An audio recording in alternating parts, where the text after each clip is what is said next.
Well, coming up on First at 5, gaining ground on gun violence in Alachua County. It takes a community to looking out for each other to make us all safer. We'll hear how city leaders plan to get a handle on the amount of gun crimes happening in North Central Florida. For the 7th year in a row, Florida earned a failing grade on its tobacco prevention assessment. We'll hear one college student's experience with the e-cigarette epidemic and how health officials are combating tobacco issues. Sunny skies over the University of Florida right now, but storms approaching this weekend could change that. First at 5 starts now. First at 5 from the University of Florida's College of Journalism and Communications. You're watching WUFT News.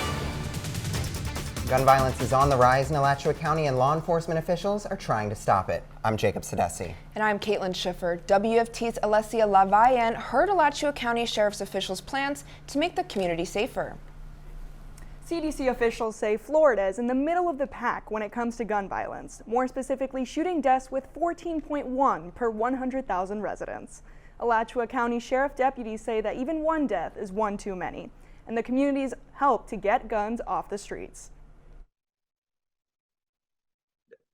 It takes a community to looking out for each other to make us all safer. A recent wave of gun violence in Alachua County is causing some members of law enforcement to say the problem is turning into a crisis. And they are looking to neighbors to help slow down the crime. I don't know that we'll ever put an end completely to gun violence, but we're going to strive till we get the message across that it's not going to be tolerated. It will be swiftly dealt with, and there's consequences to it. The area has seen its share of violent attacks in the last year.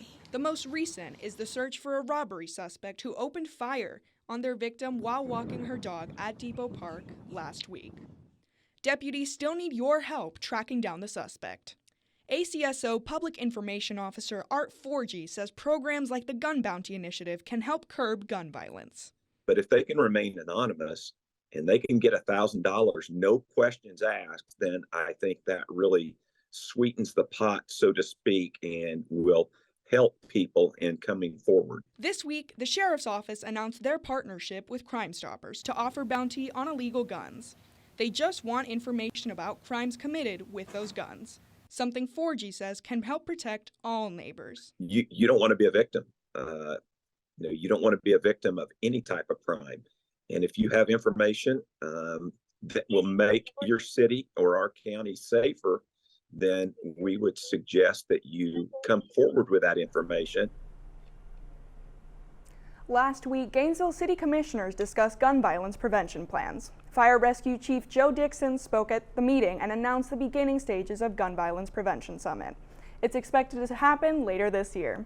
Live in the studio, Alessia Lavayen, WUFT News. A Silver Springs teen is being charged as an adult for crimes against a child and possession of child pornography. Marion County Sheriff's deputies say they spoke with a child in October who said 17-year-old Giancarlos Roldan touched her inappropriately. Investigators say Roldan later admitted to such activity in an interview at his home. When they asked for his cell phone, he attacked a detective and ran away with it. He was then caught, arrested, and taken to a juvenile detention center. Roldan was booked in the Marion County Jail and is charged with more than 24 counts as an adult. Gainesville City officials anticipate cooler weather conditions with temperatures below 45 degrees during evening hours tonight and through Saturday. These conditions are putting the city's cold night shelter program into effect. Shelter locations include St. Francis House and the Empowerment Center at Grace Marketplace. The shelters will stay active until temperatures get above 45 degrees. UF forecaster A.G. Cornell is live in the Weather Center tracking just how long the temperatures are expected to get. Yes, so we're looking at temperatures in the low to mid 40s throughout tomorrow morning. But right now, as we take a look at our campus cam, we can see sunny skies above the Ben Hill Griffin Stadium. Temperatures are in the mid 60s, and right now across Central Florida, we can see temperatures in those mid 60s ranges, nice and comfortable. 65 degrees in Cedar Key, 66 in Gainesville. Now, when we take a look at this weekend, we'll see warming up tomorrow, and then we'll check out how some rain on Sunday may affect your weekend in just a few minutes. A former highway patrol trooper is headed to federal prison.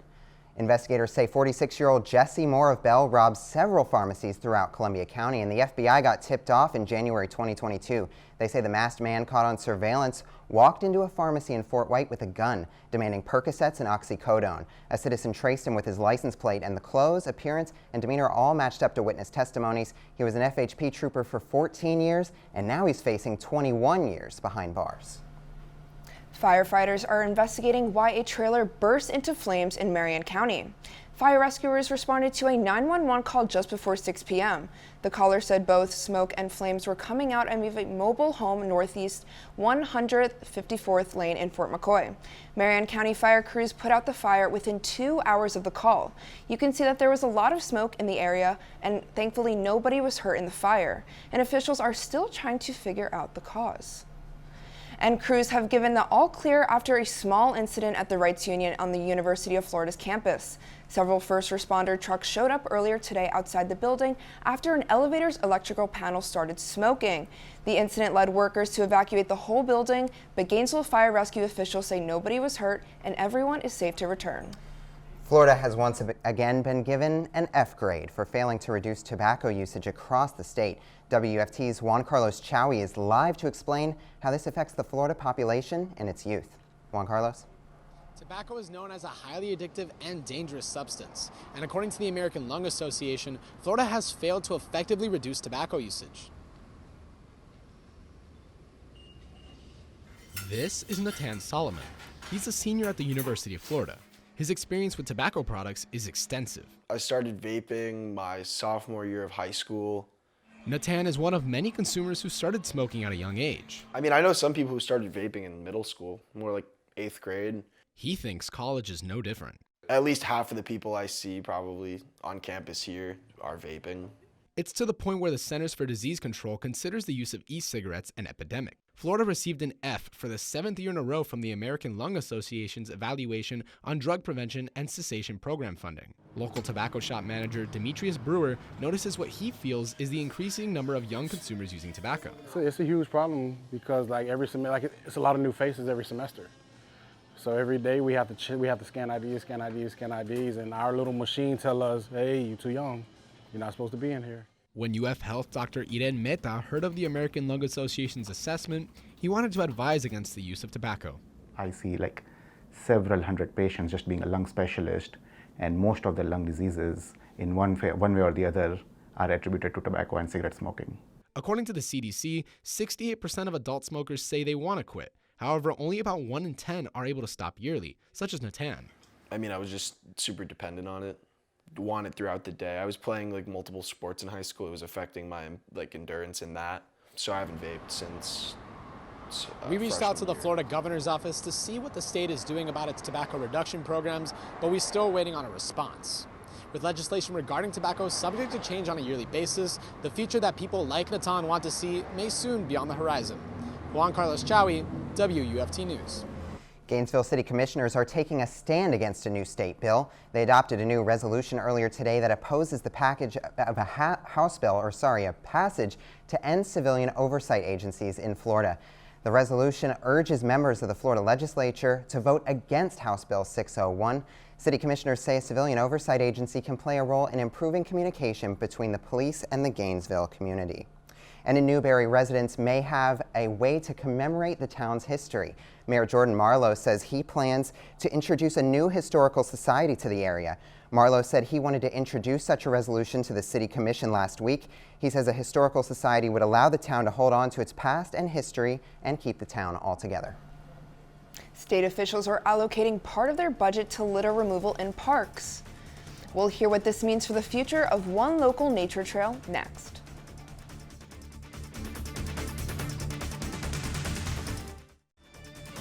You're watching WUFT-TV News.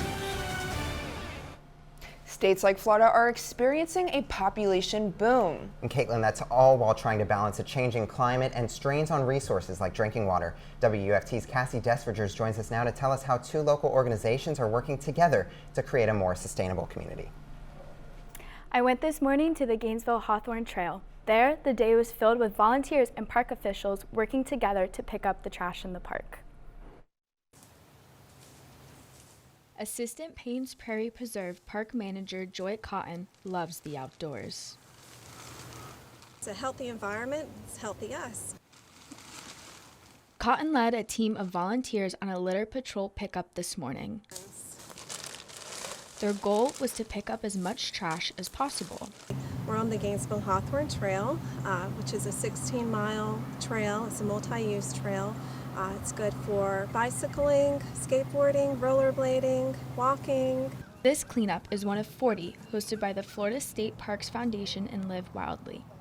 Joan McEntee and her sister Pat Trost were among the volunteers. I feel very strongly about the environment and I hate litter. Some of the trash they found included soda cans, plastic water bottles, and a car headlight. I'm not sure how that got there. According to the Florida State Parks Foundation, Florida lawmakers allocated more than $300 million to the state parks over the last 3 years. Litter patrols like these help keep the state parks up and running. Live Wildly is hosting events with the Florida State Parks through February 4th. Live in the studio, Cassie DesVergers, WUFT News. Students across Alachua County are getting ready to compete in the annual County Spelling Bee.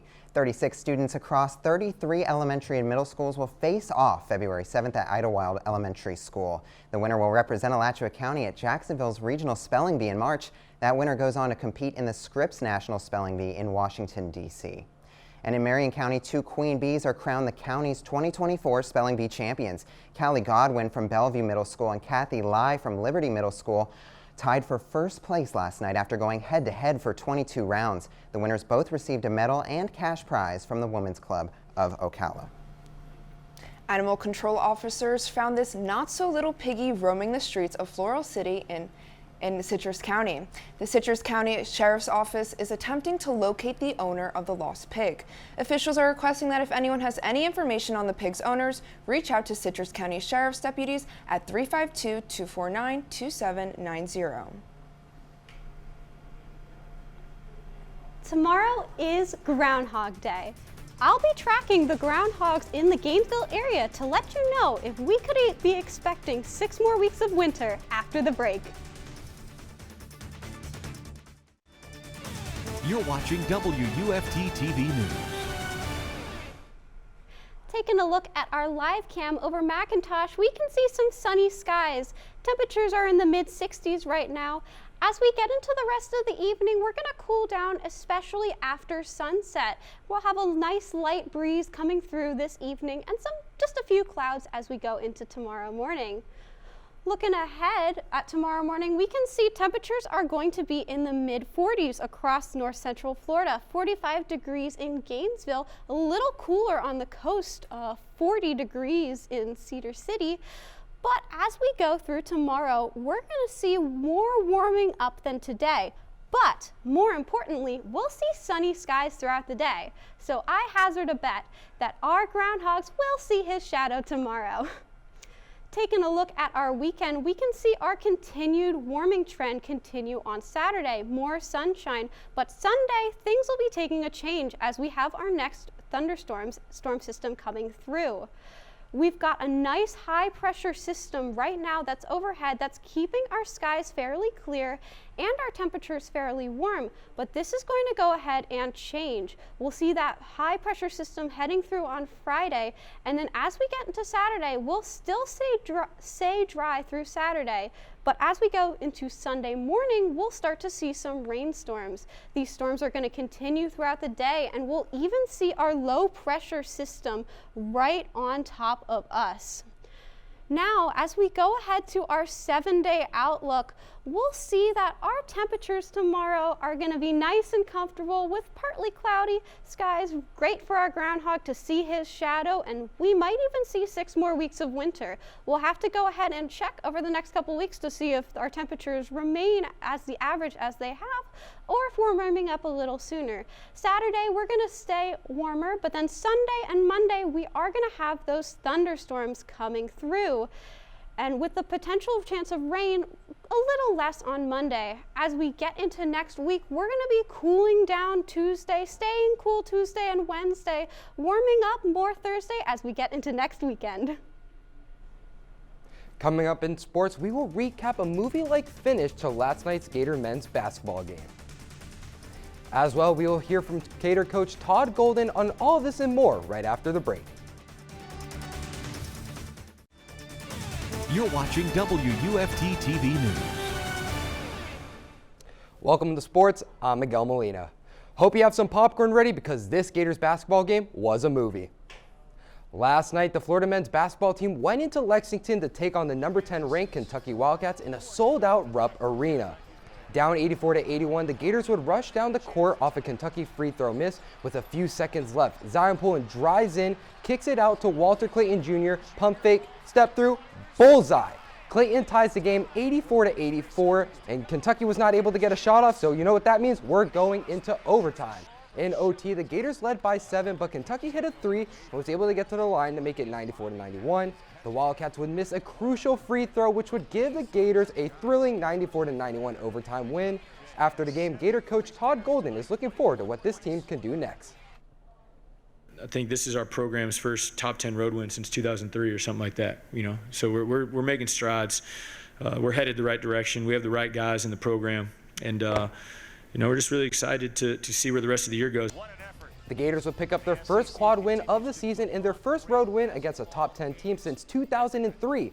Florida will next take the court on Saturday against Texas A&M.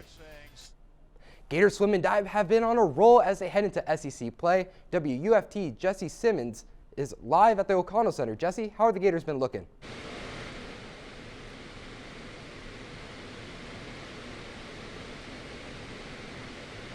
The Florida Gators are back in the pool today, hosting Nova Southeastern University in the Florida Invitational.